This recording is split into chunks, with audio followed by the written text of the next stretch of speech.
সত্যি পরম সৌভাগ্য যে এখানে আমাকে কীর্তন পরিবেশনের সুযোগ করে দেওয়া হয়েছে এবং আরও বেশি আমি নিজেকে সৌভাগ্যবতী মনে করি। তার কারণ আমার সাথে যারা আজ শ্রীখোল বাজাচ্ছে তারা এই বিশ্বের শ্রেষ্ঠ শ্রীখোল বাদক, আন্তর্জাতিক খ্যাতিসম্পন্ন অধ্যাপক ডক্টর হরেকৃষ্ণ হালদার এবং আমার বোন শ্রীখোল রঞ্জিতা, আমার বাবা এবং বোন। আমি সত্যি যে তাদেরকে পেয়েছি এই মঞ্চে, এটা আমার সৌভাগ্য। বাবা এসেছে, এটাও আমার কাছে অনেক সৌভাগ্য। তো এতক্ষণ আমরা গৌরলীলা আস্বাদন করলাম মা, এবারে আমরা বৃন্দাবন লীলায় প্রবেশ করব। তাই সবাই মিলে একবার বৃন্দাবন রাধারানীর ধাম একটু দুবাহু তুলে বলবো নিতাই গৌর প্রেমানন্দে হরি হরি বল। রাধারানী কি, রাধারানী কি, রাধারানী কি। আমরা সবাই মিলে বৃন্দাবন ধামে এসে উপনীত হলাম। তাই বৃন্দাবন এসে রাধারানীর চরণ একবার স্মরণ করি। বন্দে নন্দন ব্রজ শ্রীরাম পাদরে নমঃ বিঘ্ন স্বাম ইয়া সাঙ্গে হরি কথা হৃদয়ম প্রণতি ভুবন ত্রয়ম। বন্দে নন্দন ব্রজ শ্রীরাম পাদরে নমঃ বিঘ্ন স্বাম ইয়া সাঙ্গে হরি কথা হৃদয়ম প্রণতি ভুবন ত্রয়ম। বন্দে নন্দন ব্রজ শ্রীরাম, বন্দে নন্দন ব্রজ শ্রীরাম, বন্দে নন্দন ব্রজ শ্রীরাম, বন্দে নন্দন ব্রজ শ্রীরাম, বন্দে নন্দন ব্রজ শ্রীরাম, বন্দে নন্দন ব্রজ শ্রীরাম, বন্দে নন্দন ব্রজ শ্রীরাম।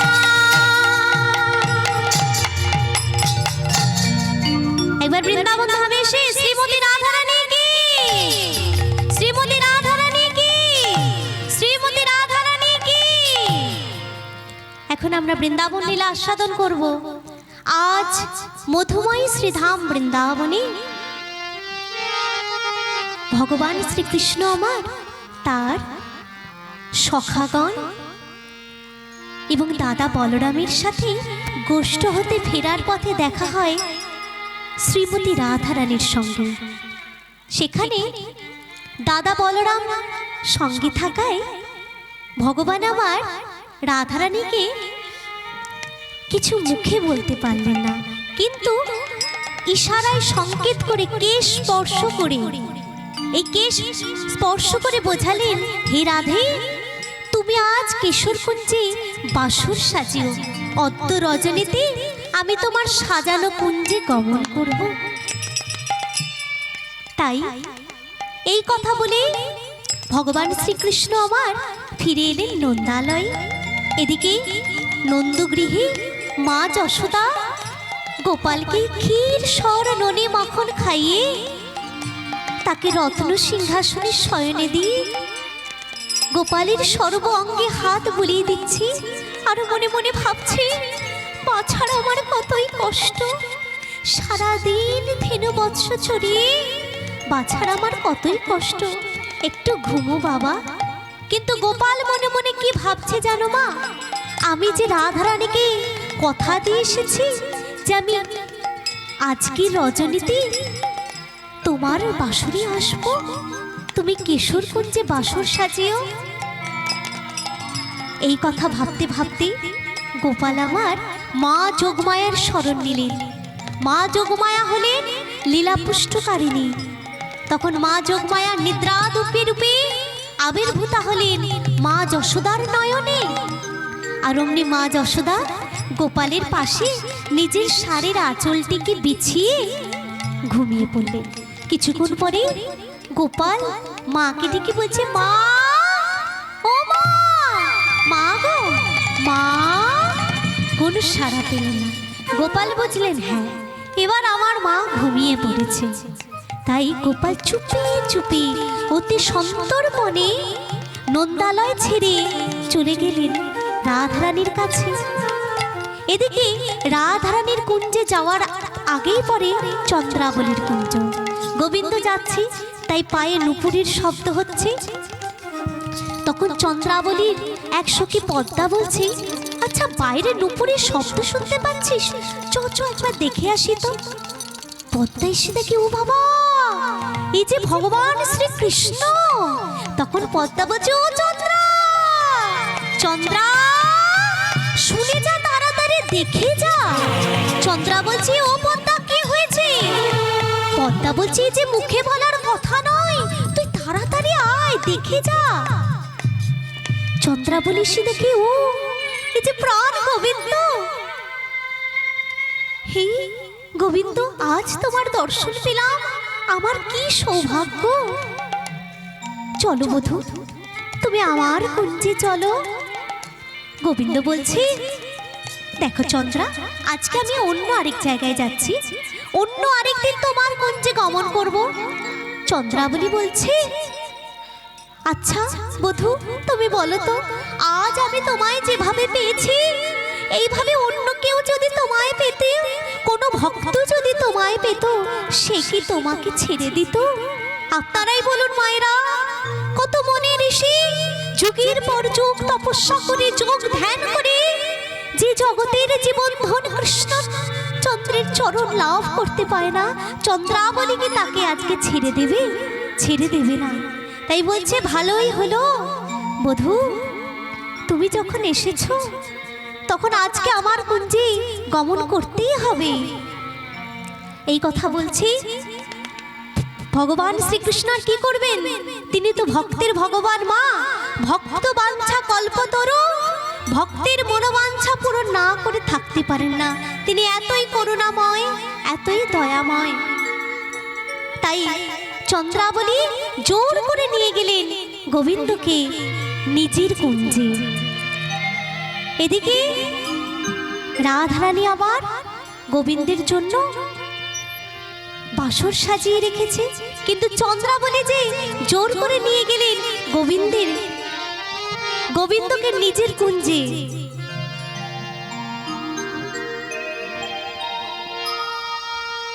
বধূ হে,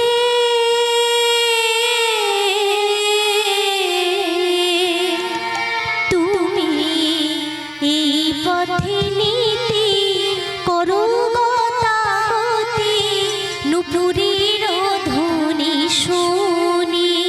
বধূ এই পথে নীতি করো গতাগতি, নুপুরের ধ্বনি শুনি। বধূ এই পথে নীতি করো গতাগতি, নুপুরের ধ্বনি শুনি। বধূ এই পথে নীতি করো গতাগতি, নুপুরের ধ্বনি শুনি। করো রাধা শনিবাস আমারে নৈরাশ, রাধা শনিবাস আমারে নৈরাশ। আমি বঞ্চিত একাকিনী, আমি বঞ্চিত একাকিনী। বধূ তুমি প্রতিদিন এই পথে চলে যাও, কোনোদিনও তোমার চরণ সেবা করতে পারি না, কিন্তু আজ যখন তোমায় পেয়েছি বধূ, আমি ছাড়বো না। আজ পেয়েছি তোমায়, ছেড়ে দেব না। পেয়েছি পেয়েছি তোমায়, ছেড়ে দেব না বধূ। পেয়েছি তোমায়, ছেড়ে দেব না। পেয়েছি তোমায়, ছেড়ে দেব না। নিতুই নিতুই যাও হে চলে। আজ পেয়েছি তোমায়, ছেড়ে দেব না বধূ। নিতুই নিতুই যাও হে চলে। আজ পেয়েছি তোমায়, ছেড়ে দেব না। বলি চলো চলো নিতাই গৌর প্রাণে হরি বল। পেয়েছি তোমায়, ছেড়ে দেব না। চলো চলো বধূ আমার কুঞ্জে। পেয়েছি তোমায়, ছেড়ে দেব না। চলো চলো বধূ আমার কুঞ্জে। পেয়েছি তোমায়, ছেড়ে দেব না। ছাড়িয়া নাহি গো দিব, ছাড়িয়া নাহি গো। এদিকে রাধারানী আমার ভগবান শ্রীকৃষ্ণের জন্য অপেক্ষা করছে। রাত্রি প্রথম প্রহর, বধূ এলো না। রাধারানী আমার আকুল প্রাণে বলছে, সখী বধূ তো আমায় বলেছিল যে তুমি আজ কিশোরগঞ্জে বাসর সাজে আমি আসবো, কিন্তু কোথায় বধূ কোথায়?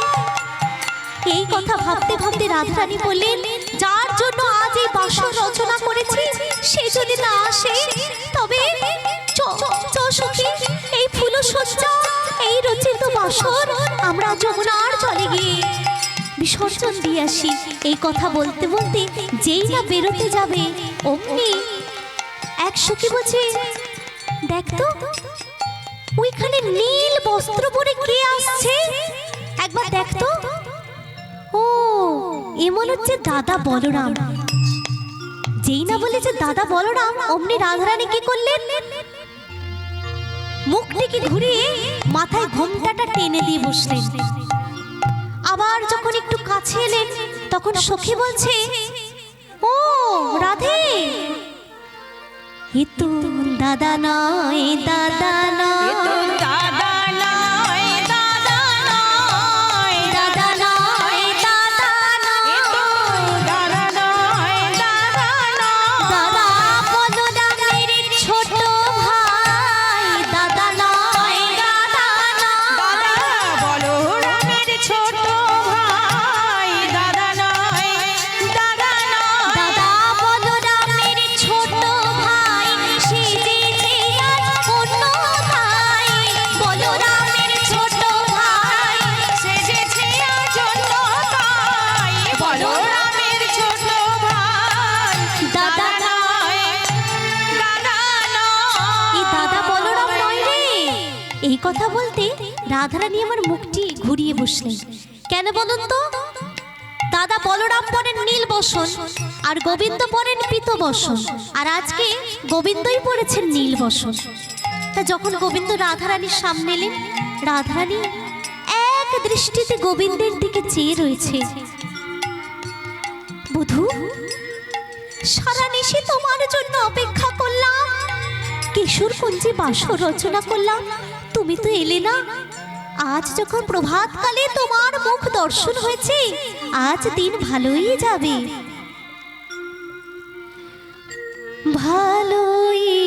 ভালোই হলো। আরে বধূ, এটি দাসপিরি তালের একটি বিখ্যাত গান। আইলা সকালে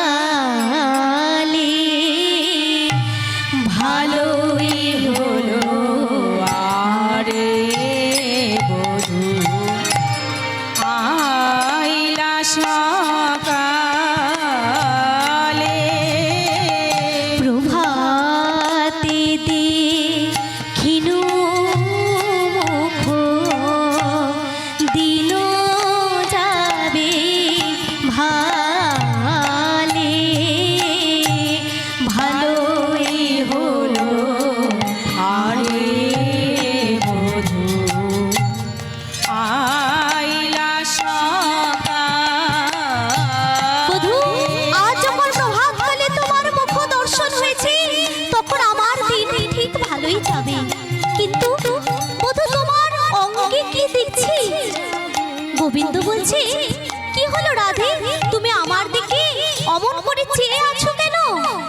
রাধারানী বলছে, বধূ তোমার বদন তেমন মলিন দেখাচ্ছে কেন? গোবিন্দ বলছে, আসলে রাধে আমার গত রাত্রে মদন জ্বর হয়েছিল, তাই আমার বদন এমন মলিন দেখাচ্ছে। রাধারানী বলছে, কি বললে বধূ, তোমার মদন জ্বর হয়েছিল? যে এই বৃন্দাবনে অপ্রাকৃত মদন কাম বীজ কাম গায়ত্রী পুরুষ যোষিত কিংবা স্থাবর জঙ্গম সাক্ষাৎ মদন মোহন, সে বলে কিনা তার মদন জ্বর হয়েছিল। আচ্ছা গোবিন্দ, আমি তাই মেনে নিলাম তোমার মদন জ্বর হয়েছিল, কিন্তু একটা কথা আমায় বলো তো বধূ, তোমার এ কি দেখছি, তোমার অঙ্গে এমন আঘাত কেন? তোমার অঙ্গে এমন আঘাত কেন? মনে হচ্ছে তুমি যেন কোথাও পড়ে গিয়েছো। গোবিন্দ বলছে, নখনের ঘাতে ক্ষতব খুশিতে ওলো মনে নারী, নখনের ঘাতে ক্ষতব খুশিতে ওলো মনে নারী, নখনের ঘাতে ক্ষতব খুশিতে ওলো মনে নারী,